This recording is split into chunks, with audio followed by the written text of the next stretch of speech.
Ooh, I might be getting better at this. And I say that, and then I'll like screw myself, and it'll be just dog shit. What's up, everybody? Happy Friday, Junior. Thank you to those of you who are joining us live. And of course, thank you to those of you who are joining us later for the replay. We always appreciate that. So if you're watching this, hit like. I don't care if you're watching it live, if you're watching it later on, just hit that like button, all right? And of course, if you're watching the replay, feel free to comment replay because that helps us to know what you're doing. Oh, I see Chloe there in the background. Liz throwing down her yummy food. Proud of you for getting that in, right? See, so this is the thing, you guys.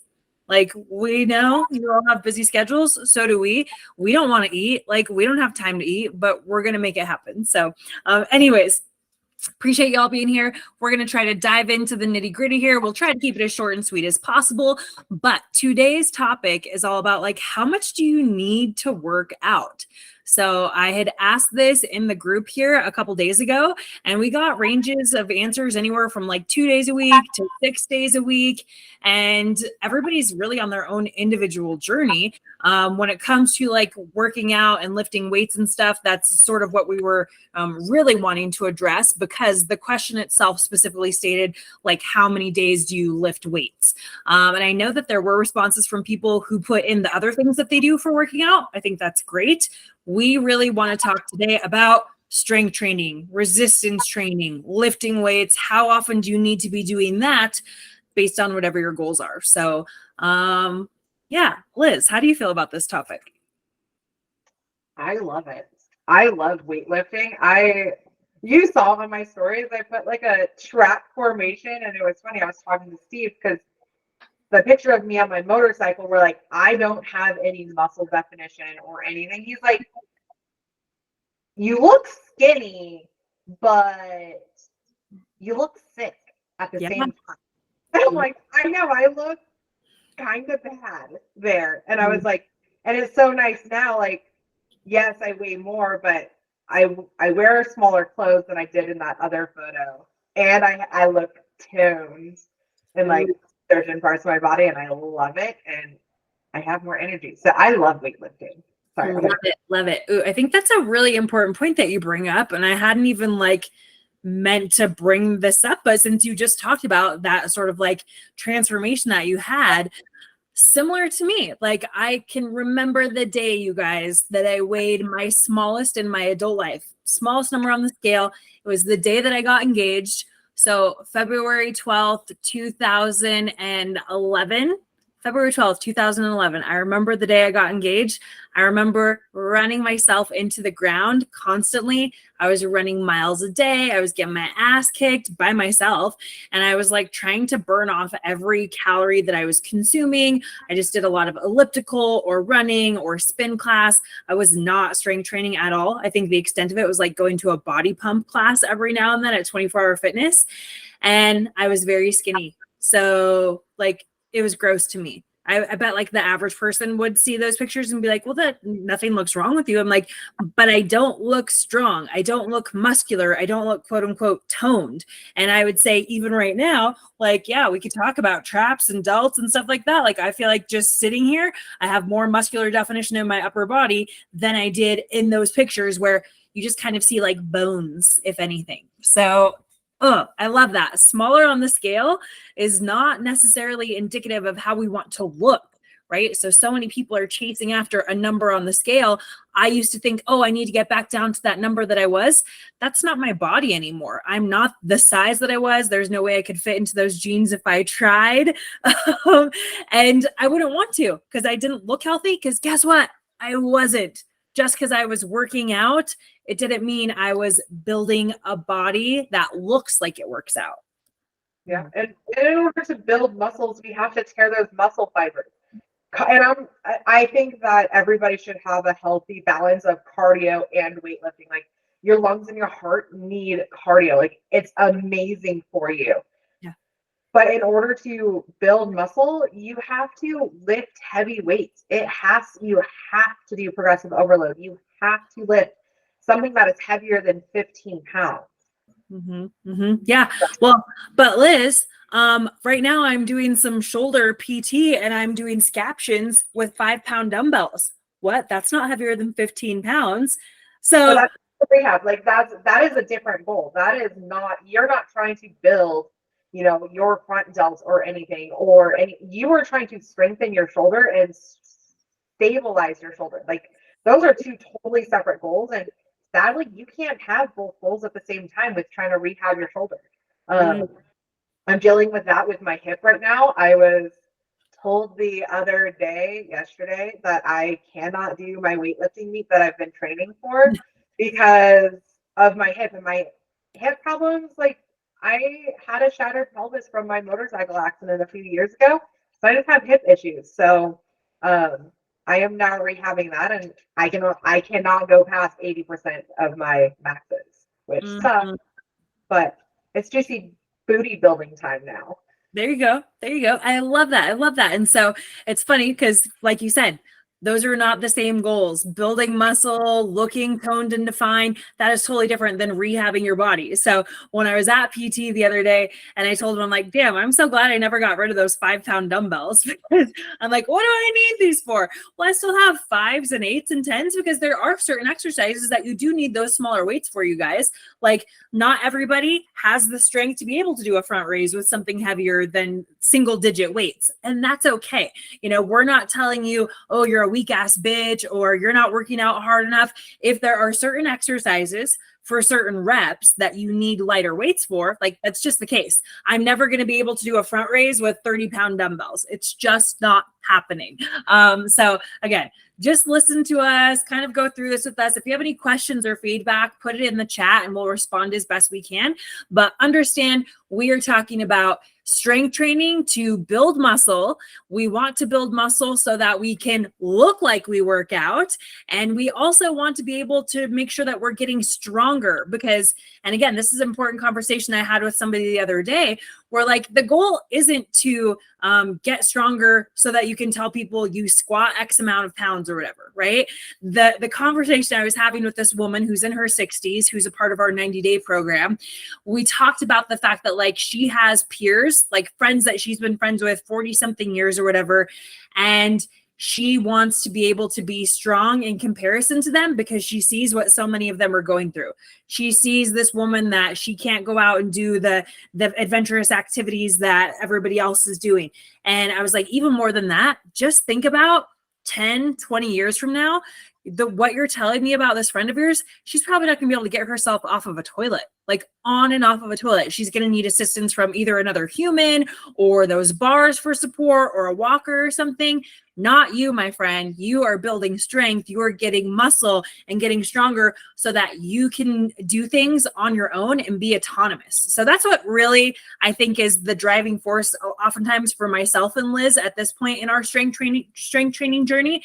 It's not just to look a certain way. It's not just to say we lift X amount of pounds.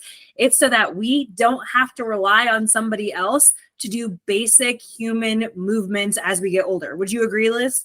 Oh, totally. And I even tell people all the time, like most of my clients have kids and I'm like, okay, cool. Let's picture you guys are at the beach and let's say you're laying on your stomach, getting a little tan on and your kid is screaming for you. Yeah. What if you can't get up? What if it's your grandkid and they emergently need you, but because we don't strength train and we don't challenge our bodies in a certain way, now you can't get up. Now you can't run towards your kid or even pick them up. Like that's a terrifying thought.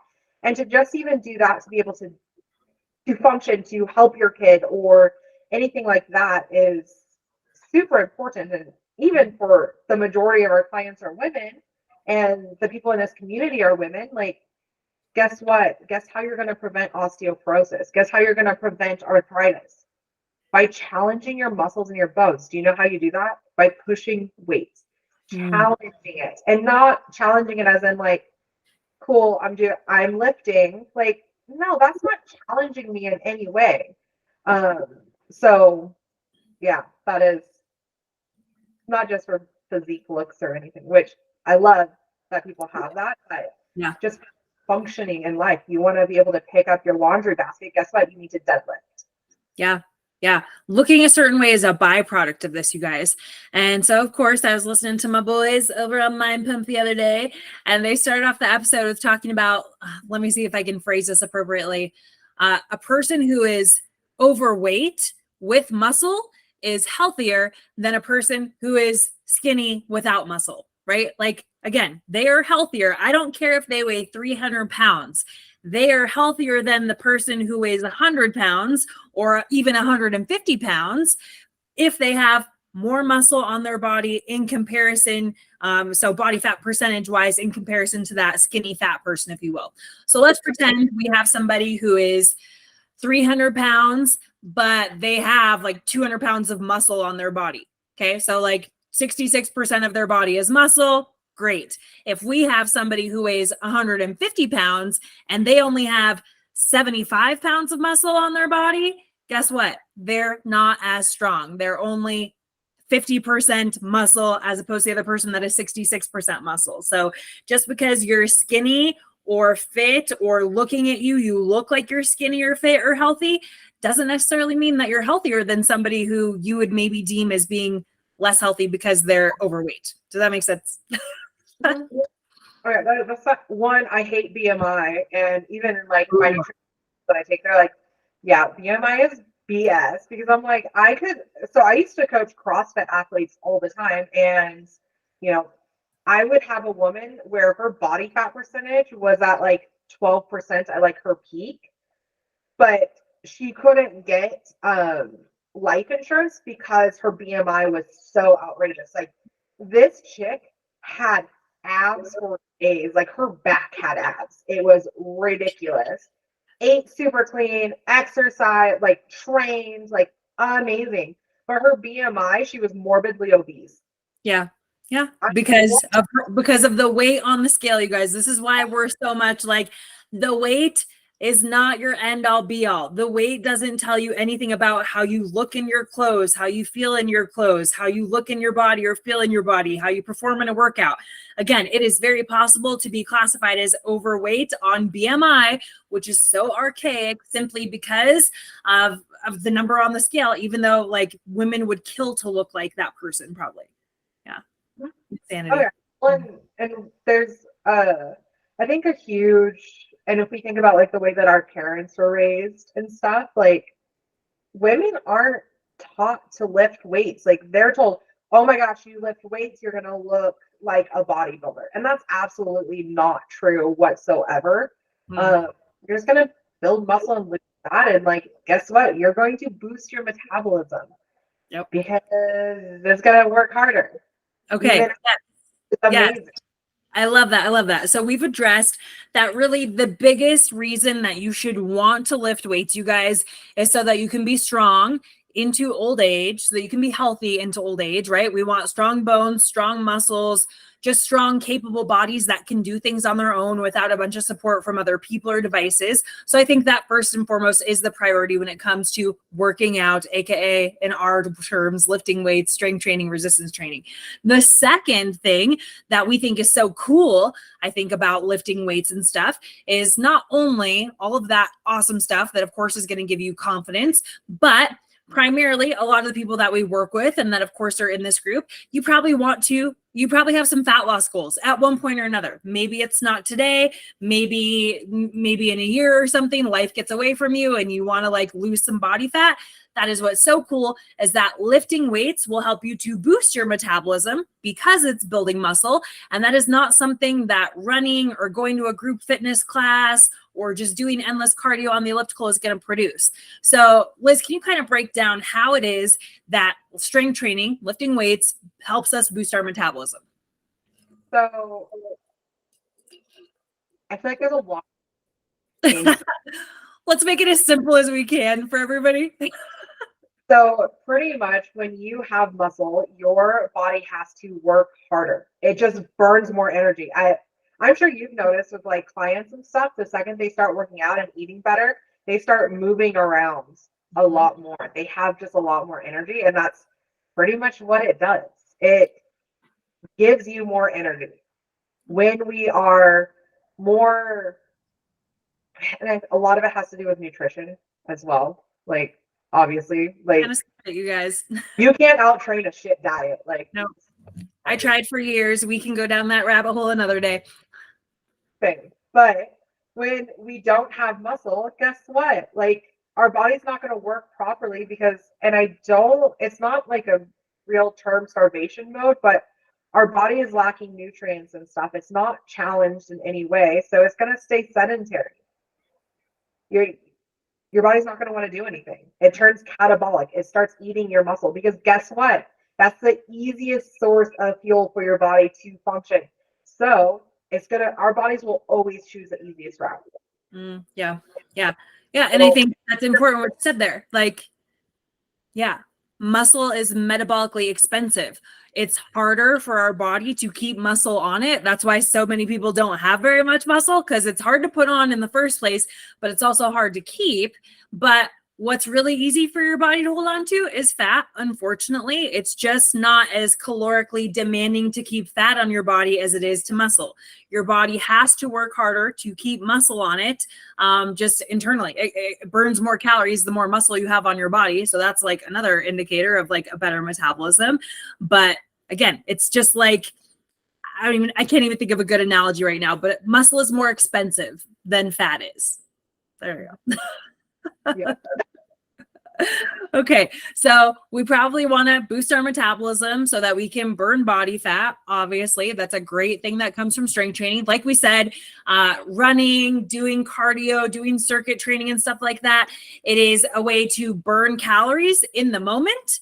Okay, so yes, you can like look at your heart rate monitor and you can pretend that there's any sort of accuracy on an Apple Watch or an OTB or whatever it is. The fact remains that yes, you go run for an hour on your tracking device, it's going to show you burned, let's call it 600 calories. If you go lift weights for an hour, it might show you only burn 300 calories during that hour. Okay. These tracking devices are highly inaccurate. Do not pay attention to them for anything when it comes to calorie burn. But the thing that you do want to know is that when it comes to those cardio-based activities, you burn calories in that hour or whatever, and then you're just done. Like your body is just like, okay, cool. And you actually end up typically burning less calories throughout the day because your body is trying to recover from whatever that 1 hour of activity was or whatever, because it was so like draining and exhausting on you. So you're burning calories during the time and then it just kind of stops, and you might even burn less calories because you're not as active throughout the day. You don't have the energy because that was more exhausting.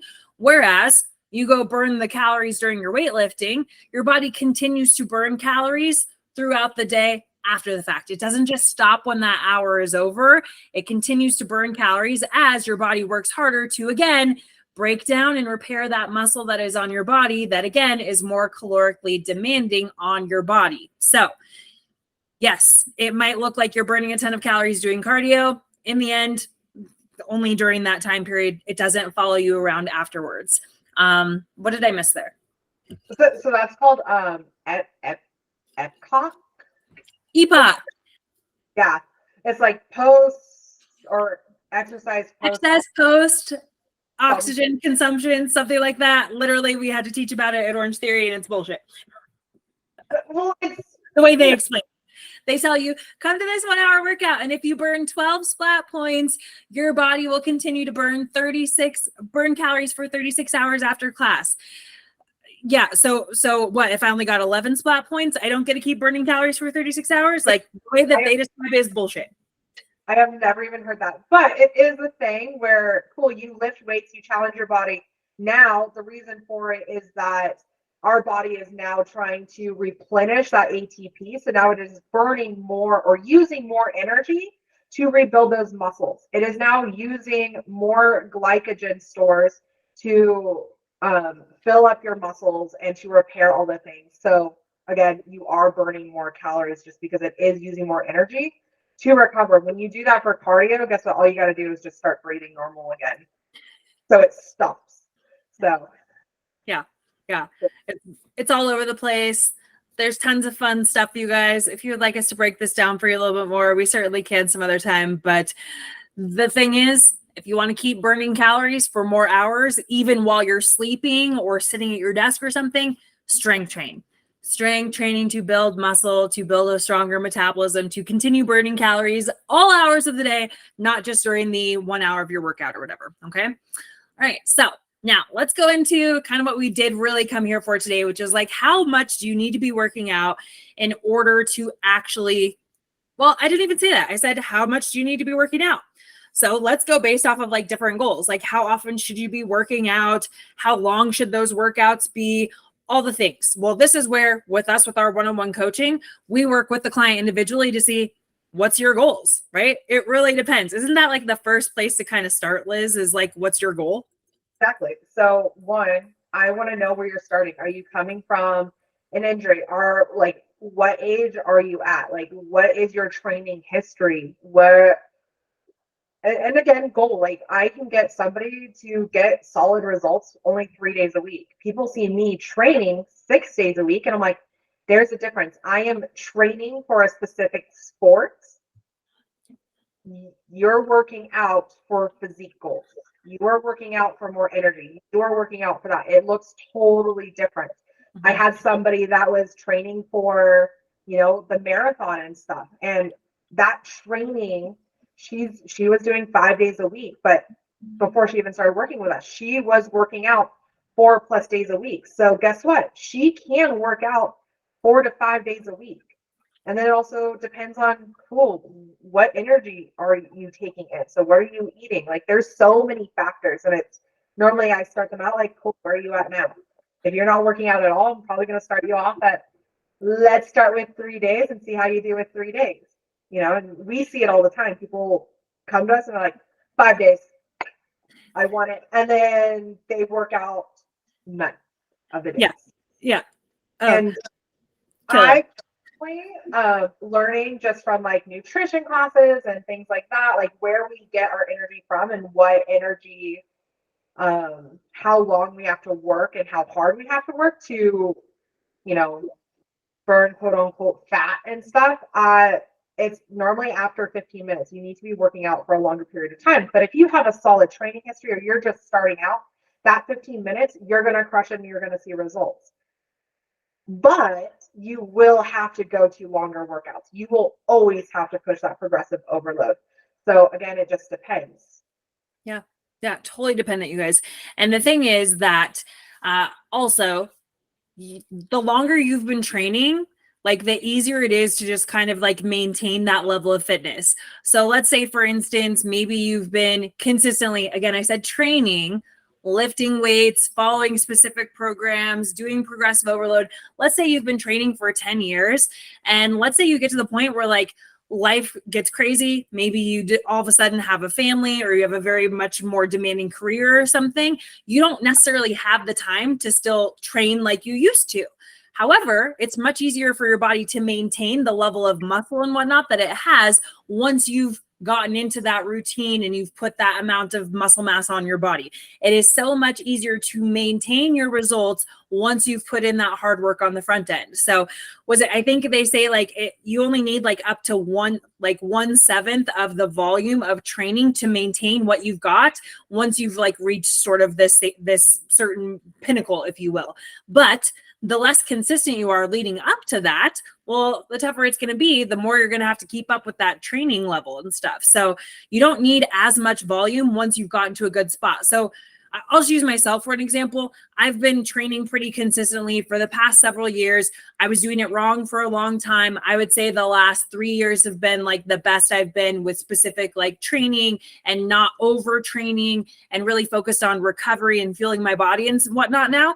So I'm at a point where I no longer lift weights anywhere from 3 to 5 days a week for 60+ minutes, right? Like that used to be kind of my go-to.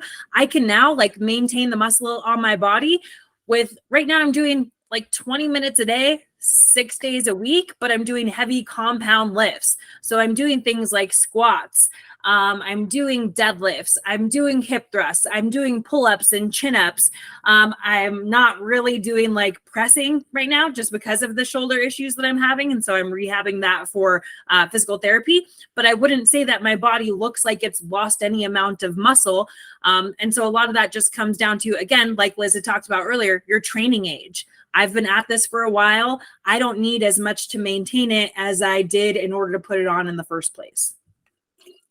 Yeah, no, that's also there's a thing called newbie games. Like I feel like people plateau at one point because we're not necessarily taught how to push ourselves past like, okay, cool, I started working out 3 days a week and their RPE is probably around like a 5 or 6 because most people don't know how to go past that 5 or 6 because they're kind of scared. It is scary, like pushing ourselves that far, but then there will be a point where you're like, what do I do now? I'm kind of stuck. And that's where, we stop having those newbie games and we have to push ourselves a little bit more with like lifting more weights or I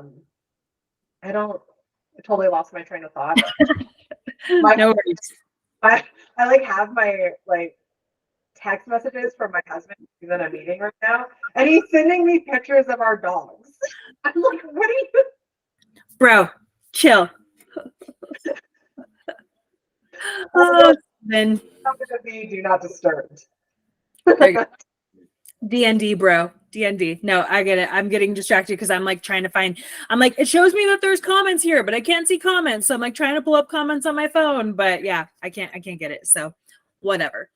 Anyways, well, I didn't want to make this one super long or anything, so let's just kind of wrap it up.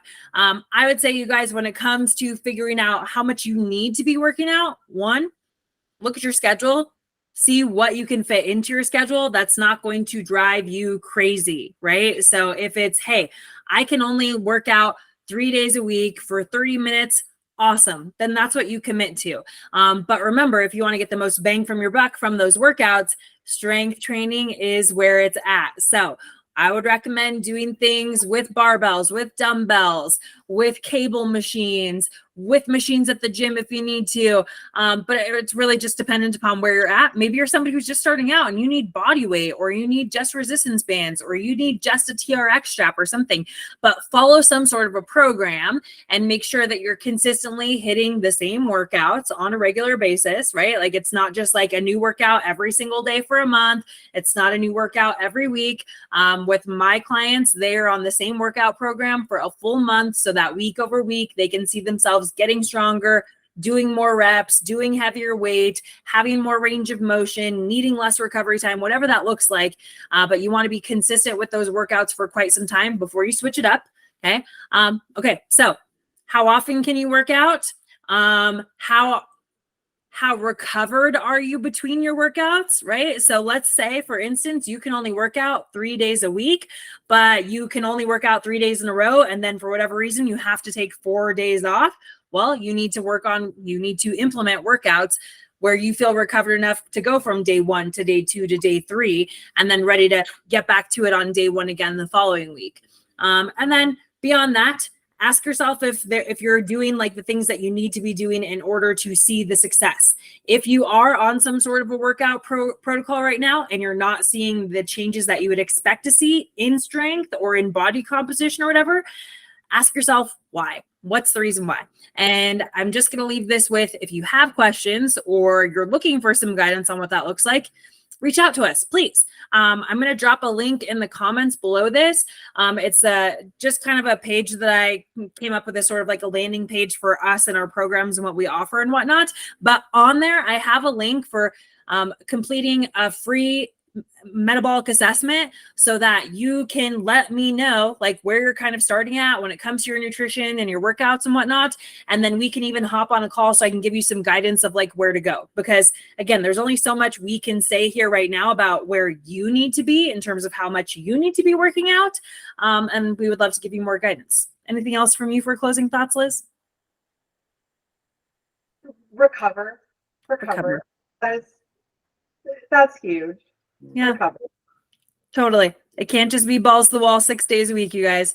Like you heard Liz talking about training 6 days a week. She can do that without pushing her body to the extremes of overexhaustion or anything, because recovery is so huge for her. Yep. I recover twice as hard as I work out. So there you go. There you go. Just because you work out for an hour a day, you guys, does not make you active, and it does not mean that you're recovering well enough to perform well in those workouts. So, all right, cool. You guys have an amazing rest of your day. If there's anything you would like for us to chat about next week, let us know. And Liz, I'll see you in a few. Bye, friends.